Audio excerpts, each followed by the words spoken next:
Today we're taking a look at the brand new 2023 Execute 32 EKO by Bear Archery.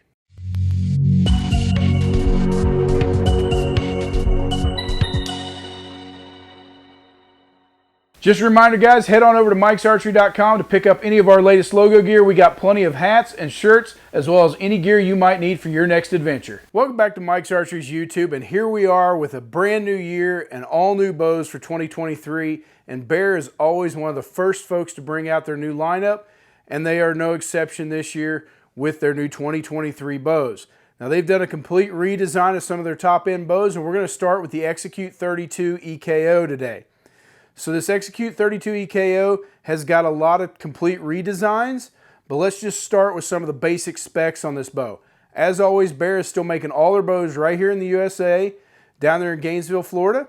And the speed on this bow is coming in at 340 feet per second IBO. Axle to axle on this bow is 32 inches. And it does have an overall cam to cam length of 37 inches. Now the brace height on this bow is coming in at 6.5 inches, so a really nice spot there. It's what you see out of most everybody's flagship with a 32-inch axle to axle. Now the advertised weight, because we got these bows before launch, we don't have the actual advertised weight. We're guessing based on our real weight when we pulled it out of the box was at 5.2, and when we pulled the dampeners and things off of it, we got it down to 4.8. So we're assuming there's going to be an advertised weight somewhere around that 4.6 pounds, maybe 4.7, hard to say, but what we've got it at is 5.2 out of the box and 4.8 once you strip some accessories off of it. Now the draw length adjustment on this EKO cam is coming in from 26.5 on the bottom end and going all the way out to 30.5. So you're not able to get those really long draws like 31, 32 inches in this new bow, but you are able to get out past that 30-inch mark at 30.5 and still fitting most of you guys on the shorter end of things at 26.5. Now Bear has stayed with that 15-pound increment change on their weight options. This bow coming with a 70-pound max dropping down to 55, and then also a 60-pound max that's going to drop down to 45 pounds. Now as you're familiar with the EKO cam in the past, it did have a lot of adjustments for not only draw length, but also your let off, and that stayed the same. You still got that 75, 80, 85, and even 90% option at every draw length with the adjustable modules on these EKO cams. So let's talk about some of the redesigns on this bow. Now it is a complete redesign from top to bottom. Bear kept nothing the same from what you've seen in the Refine from last year and other models prior to that. They redesigned the EKO cams. Now overall, looking at them, we pulled out some of the old EKO cams, and the overall outside shape of this cam appears to have stayed the same. But what they did change is the internals. So it looks a little different from the milling, but also they changed the module setup. So that module that they've had in the past is completely redesigned on this cam, and frankly from our standpoint it looks a lot nicer. It's going to be a whole lot more functional for the dealer. They've moved all the markings and all the numbers to one side, and they're very definite and obvious markings for each draw length. So it's going to make that adjustment on this bow a whole lot easier, just sliding that mod around and then flipping that draw stop peg one direction or the other from the plus or minus to adjust that let off on each setting. So overall, the new design of the cam looks great, functions better, but still has the same great feel that the EKO cam has had the last several years. Now from there, they did a new design of the riser. They did keep that level built into the center of the riser that they've had over the last few years with a few of their top flagship models. That stayed the same, but it is a sleeker, better looking milling on this riser than they've had in the past. Just gives it a great new look. Now the next obvious thing that we noticed is the new wider stance that they gave the Execute. Now not only are the limb pockets much wider, we measured those at a 3-inch limb pocket, but with that it gave it a much wider limb stance at 2 3/4 inches from outside to outside on those limbs.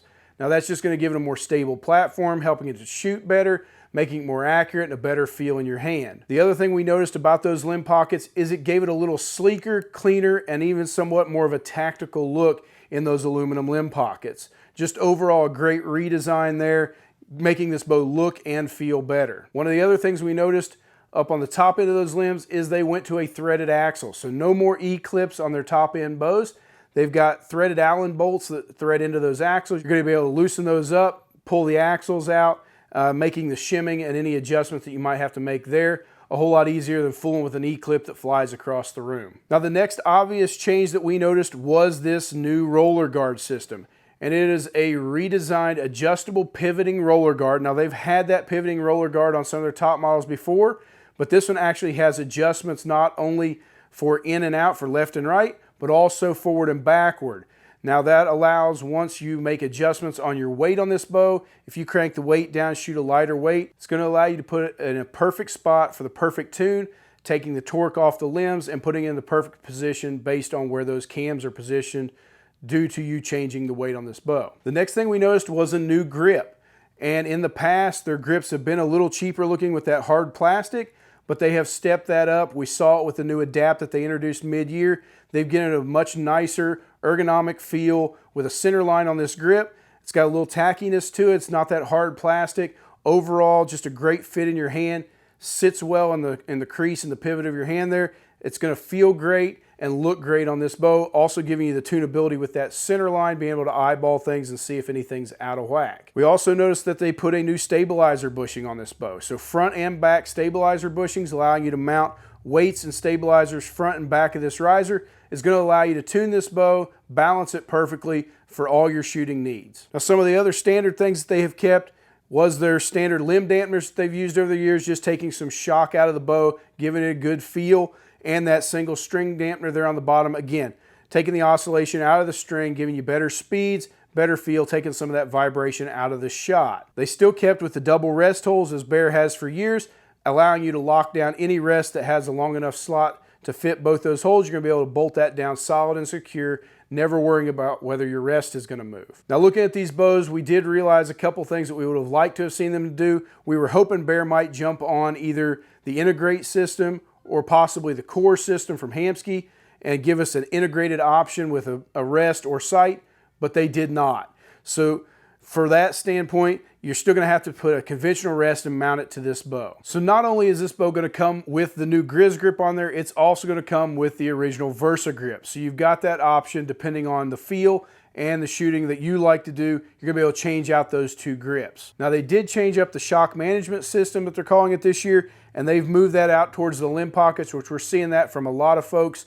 Clearly that's the spot that is taking the most vibration out of these bows, and Bear's no different. They moved top and bottom with a rubber dampening system there built into the riser that's going to take some more shock out of this bow and just give it a great dead in the hand feel. Now from there, Bear gave some great color options on this bow for this year, and they've got a few new ones that they've not had. So one of the solid colors they came with is stone, and they did keep that olive solid color also.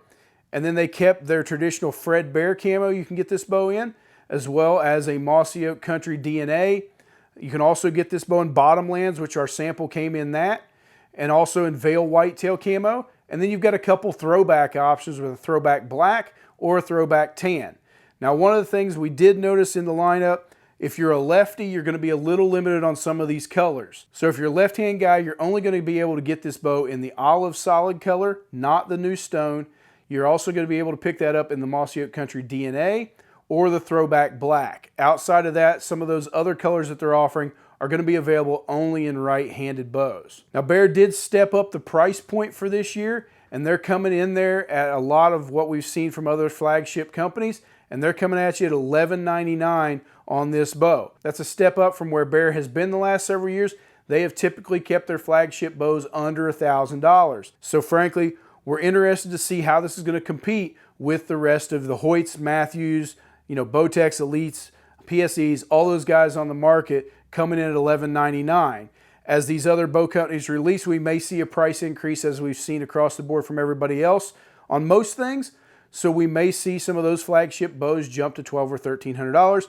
But right now, Bear is coming in at $11.99 with the new Execute lineup. From here, let's step over to the lane and we're going to shoot this bow, give you a breakdown on all the stats from not only the noise ratings, but also how this bow shoots as far as speeds, giving you a breakdown from 350 grain all the way out to a 500 grain arrow. As usual, we will be shooting this bow at 29-inch draw length with 70 pounds at 90% let off. So we stepped over here to the lane and we've got the new Execute 32 from Bear that we're going to be shooting here.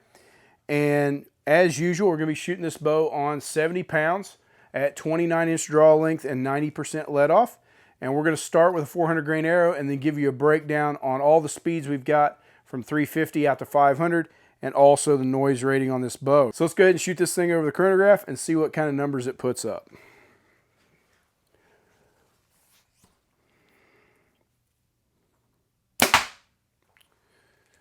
So with a 400 grain arrow, we got 305 feet per second. And if you go over and watch the Execute 30 video, these two bows actually IBO the same.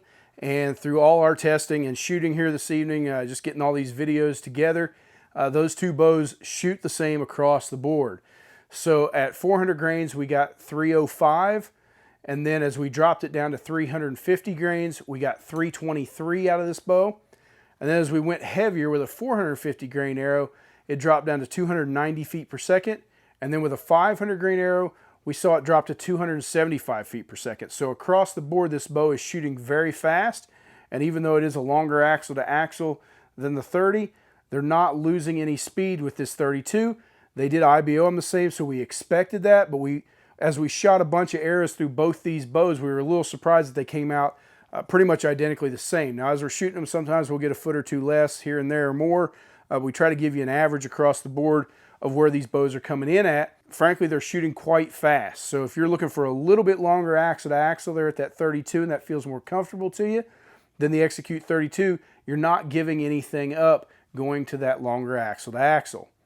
Now the other thing on the decibel meter, let's see what kind of noise rating this bow put out. And it gave us 93.9. So very similar to what we saw even on the 30.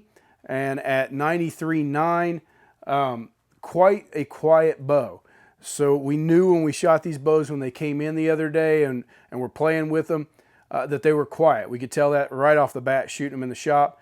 But right there around 94 decibels is, you know, right toward the bottom where we usually see bows come in for noise rating. So these bows are shooting quiet. So if you're looking for a quiet hunting bow, these new Execute series from Bear is definitely going to be something you're going to want to take a look at. Now from there, as far as the draw cycle goes, the 32 is a little smoother than the 30. Somewhat to be expected as you get a little longer axle to axle. This EKO Cam has been smooth over the years. They've had this cam system for a couple years now. And so on the 32, what I did notice as you got to that back end of the cam, it's smooth getting there, but on the 30, it dropped off a little harsher than the 32. So it rolls into that 90% let off a little smoother. It's not quite as jumpy to drop into it. And then you could really relax and pull through your shot at that point, because at 90% let off, it doesn't want to go. It doesn't want to jerk out of your hand. You can really sit there and pull through that shot very well. Also, what you can tell is with the cable stop, you've got those two options. Now with the cable stop, it feels pretty solid on the back wall. It's got a nice solid feel, but if you want that rock solid feel, you can add that limb stop to this cam. And at that point, you've got just a solid back wall that you can just stand on, rock solid, and pull through that shot, and knowing that it's not going anywhere with any creep in any direction. So those are some options you have on this. And of course, if you drop it down to a 80% let off or even a 75% let off, you know, that drop off at the back of the cam is going to be less. So you're going to see the most drop off at 90, but if you're more comfortable shooting this bow at 80 or 85 to get off the string a little easier, certainly move it back there. You're not going to notice as much drop off at the back end. It's actually going to make that feel a little smoother through the draw cycle as you get those lower let offs. Now from there, the after shot on this bow feels really good. We knew it was dead in the hand, and through all our testing and all our shooting, this bow just sits right there. It doesn't want to jump out of your hand at all. Very little to no vibration as it goes off. I do like the feel of that new Grizgrip. The Versa grip, you know, it wasn't really my style. Even though I do like a thin grip, that Versa grip just never did feel quite right to me. Now, it's a personal preference, but I like the feel of this new Grizgrip that they've come out with. And since you're getting both of them, certainly whatever suits you is what you want to put on there. But the new grip feels really nice and sits in the hand very well. And then that dead in the hand feel afterwards, whatever they've done to these bows with that wider stance, the extra limb dampeners and riser dampeners and things, is just giving it a really solid, no jump, dead in the hand feel that's going to compete with any flagship bow out there. And I feel like Bear has been coming on for several years. They've certainly been chasing the other top flagship bows like Hoyt and Matthews, Bowtech, Elite, all those guys PSE, you know, they've all got great bows out there in that flagship end of things. And Bear has definitely got something here. I think as they have made their next step forward and next jump forward, they've got a bow here that I feel like you could put up against any of those flagships and you're not going to be disappointed at all. This bow is going to shoot right there with them, accuracy-wise, feel-wise, draw cycle-wise. That wider limb stance and this new design riser with that EKO cam that they've had for a few years is giving a platform that is going to compete at any level. So if what you're looking for is one of the new Bear Executes for 2023, give us a call here at Mike's Archery and we can get you set up.